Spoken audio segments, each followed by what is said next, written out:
sedekah motor besok jadi mobil, saya tidak percaya. Orang-orang seperti itu saya udah banyak ketemu soalnya. Ada yang bilang, ada yang datang ke sini nawarin saya, Mas kamu mau hidup lebih enak lagi, saya kasih tahu cuman jalannya togel. Saya kasih kamu cuman modal 1 juta buat beli perlengkapannya. Dalam hati saya, hidup saya sudah cukup makmur. Tapi saya iya-iyain aja. Orang yang gigit ini kemian, dikunyah-kunyah di depan saya. Dan terus dia meraung-raung pakai nanya ini. Tapi itu nanti saya akan pasti segmen lain saja ya. Yang orang-orang model begitu ya. Tapi ini yang khususnya adalah sedekah. Sedekah orang tua dulu. Ketika orang tua sudah cukup, ya, baru ke yang lain. Sekeliling, kita jangan malu kalau kita membagi ke orang kok sedikit, tidak apa-apa. Saya dulu mulainya setengah kilo beras, dikasih telur 2 biji, itu tidak apa-apa. Memang baru kemampuannya segitu. Dan pasti ada kenikmatan tersendiri yang tidak bisa dirasakan wisata dimanapun, itu sedekah. Kalau sudah terbiasa membagi, ketika sudah melakukan pembagian, rasa hati itu tentram sekali. Kalau sudah ngerasain seperti itu, kita hidupnya enteng saja. Nggak punya utang, nggak punya tanggungan, kayak enteng saja gitu, tidur nyenyak saja. Kalaupun nggak nyenyak itu karena banyak editin gambar-gambar atau apa gitu, banyak kerjaan, lembur. Dan saya juga pernah mencoba menggalang dana buat dibagi, tapi saya sendiri kadang malu. Saya sendiri jadi ketakutan sendiri. Kenapa ketakutan? Ketika saya posting di media sosial saya, beras saya sudah siapin semua. Saya cuma iseng doang. Teman siapa yang mau ngisi amplop nih? Saya kayak gituin. Ada yang transfer 500.000, 200.000. Saya langsung tersentak. Saya langsung uang itu saya tarik, langsung saya pecahin tuh duit. Jadi jangan sampai nih duit gantung di saya. Saya langsung ketakutan gitu. Jadi takut saya itu salah gitu. Karena langsung ada yang kasih gitu. Jadi langsung saya ambil, saya suruh istri ambil, langsung pecahin uangnya, jadi saya masukkan amplop, kasih nama orangnya. Jadi nanti saya sebutin yang ini dari si A, ini dari si B, amplopnya. Kalau yang ini bahan makanan dari saya gitu, saya sebutin. Karena kalau yang orangnya udah tua nih, dia akan doakan, sebutin satu-satu gitu, seperti itu. Ya setelah berbagi kita senang. Cuman kalau yang yang saya itu ditransferin orang, yang dalam bentuk tolong mas ini dibagikan di sana gitu kan, saya sebenarnya nggak suka.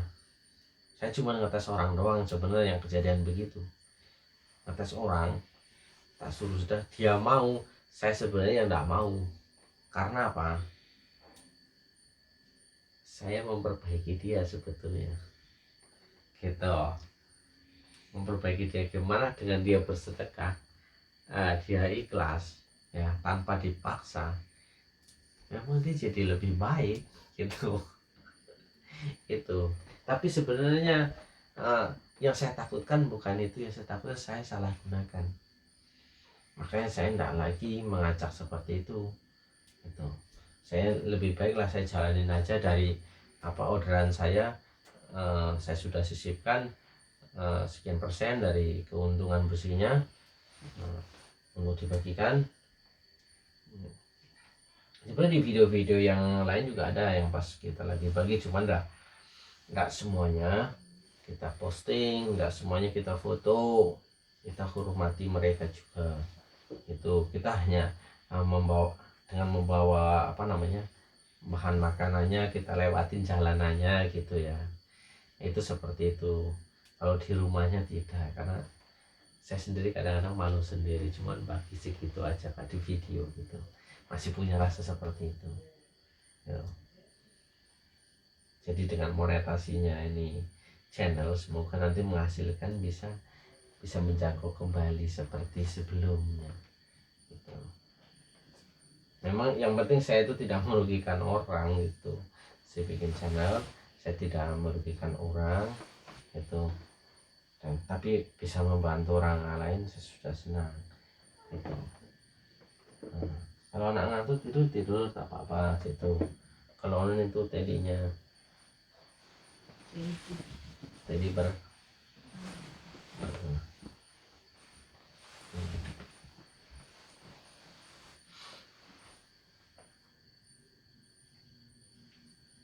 sedekah itu tidak bisa dipaksa gitu. Sangat tidak bisa dipaksa. Kalau kita paksakan ke orang suruh sedekah, nanti terus bilang nanti kalau kamu sedekah hidup kamu enak segala macam, itu belum tentu. Kalau menurut dari kiai yang saya temuin di pondok itu, yang memberatkan sedekah itu susah adalah letak sedekah itu sama peruntukannya. Jadi kalau sedekah di luar sana tapi orang tua sendiri tidak kebagian, nah itu susah. Kedua, tingkat kesalahan atau karma buruknya, mungkinnya perbuatan buruknya yang harus dia tebus itu berapa banyak.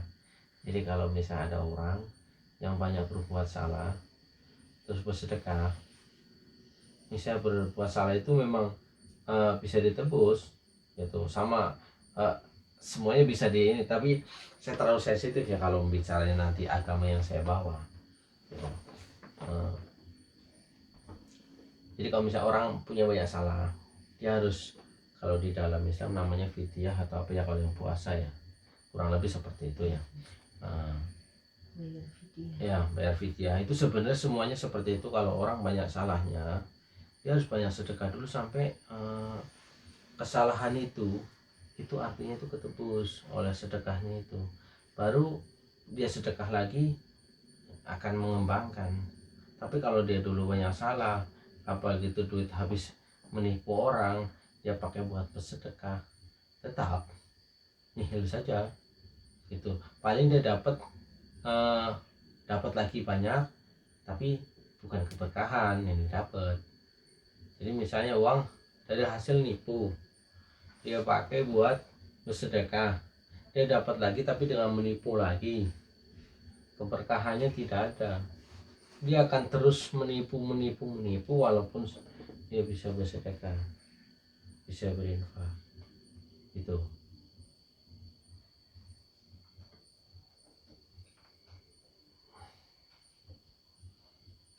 Keberkahannya yang hilang. Jadi sama dengan seseorang yang memiliki ilmu yang besar terus dia dipakai buat berbuat jahat, walaupun itu ilmu agama yang tinggi, ilmu yang bagus, dipakai untuk kejahatan, itu ilmunya tidak hilang, tapi keberkahannya itu yang hilang. Jadi ilmu kita sudah belajar bela diri dari ajaran dari pondok misalnya, dia pakai untuk merampok, untuk segala macam, ilmu tetap dia pakai, tetap ada, ilmunya ada, tapi keberkahannya yang hilang itu karena menjauh dari Tuhan itu. Kalau keberkahannya yang hilang, tapi kalau ilmu tidak hilang, itu sama dengan sedekah seperti itu. Ketika didapatkan uang dari yang jalan tidak betul dipakai buat sedekah, dia mungkin bisa tetap sukses, tetapi keberkahannya hilang. Dia akan lebih bernafsu lagi, bernafsunya untuk menipu orang lebih gitu. Ya seperti itu yang terjadi sama yang ustadz itu, ustadz yang katanya ustadz itu yang ngambil uang begitu kan, akhirnya sekarang lagi rame seperti itu. Intinya kalau kalian mau bersedekah, utamakan keluarga dulu lah, utamakan keluarga dulu. Dan satu lagi, saya juga punya seorang guru spiritual. Nah nasihat dia lah seperti ini nih, mungkin juga nanti akan ada denger ya, masih satu angkatan mungkin. kata-katanya dia gini pantun nih, setinggi gunung gunung Merapi gitu kan. Saya setinggi gunung gunung Merapi, setinggi tingginya gunung Merapi ya. Setinggi tingginya ilmu itu ada di diri sendiri, bukan di ustadz atau di kiai, bukan, di diri sendiri. Jadi kemanapun kamu akan cari guru, kemanapun kamu akan cari guru ngaji, guru apa segala macam, pada akhirnya akan ketemu pada guru diri sendiri. Itu kalau bisa menerjemahkan kata-kata ini ya syukur, kalau tidak ya jangan. Boleh ditanya di komen nanti. Itu guru spiritual saya juga ya begitu. Jadi ketika saya datang ke sana sebenarnya kekuatan itu sedekah yang bagus ya dari diri sendiri, keluarkan di sekitar sini dulu, barulah yang jauh.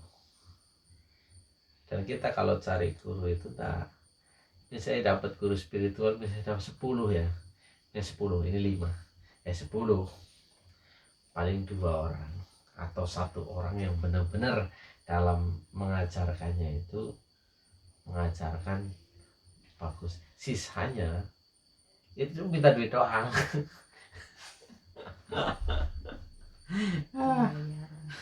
Kebanyakan syarat, jadi harus bikin ayam potong segala macam. Oke. Tapi yang ini nanti sesi nanti aja ya. Sesi kita ini nasihat bersedekah aja ya. Sedekahnya ke orang dekat dulu. Pertama orang tua, kalau masih ada orang tua dulu, tetangga, saudara sekandung ya, saudara sekandung, baru ke tetangga yang kekurangan. Kalau uangnya banyak, hartanya banyak, boleh dibagi ratakan, tapi yang terdekat dulu. Dan kalau sudah seperti itu, kalau misalnya mau ke tempat lain, silahkan. Yang jauh-jauh di depan TV enggak apa-apa, yang masuk TV enggak apa-apa, yang masuk TV maksud saya enggak apa-apa. Seperti yang dilakukan Ustadz itu ya. Saya sih enggak sebut dia itu sebagai Ustadz guru ngaji, saya tidak. Kenapa saya tidak percaya?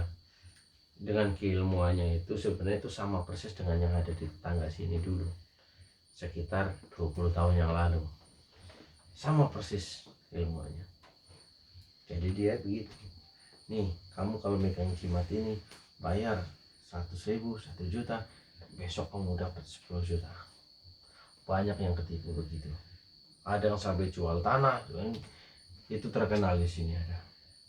Dan mungkin kalau ini channel ditonton oleh tetangga juga mungkin juga tahu, oh ya memang benar, pernah kejadian dulu terkenal. Ketangkapnya di Wonosobo ketika dia sudah ngambil uang sampai 18 juta, dia sudah jual tanah apa, tapi nyatanya malah mau minta lagi, dikepung dia, dihajar, masukin penjara gitu. Ini sebenarnya yang dilakukan itu yang di siapa itu namanya, Ustadz siapa itu yang suka minta duit ya.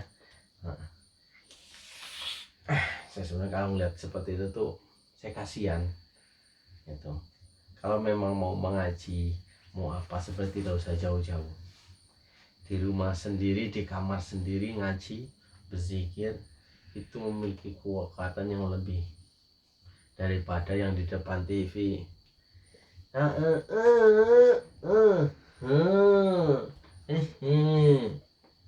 Gimana? Nah, itu. Jadi seperti itu.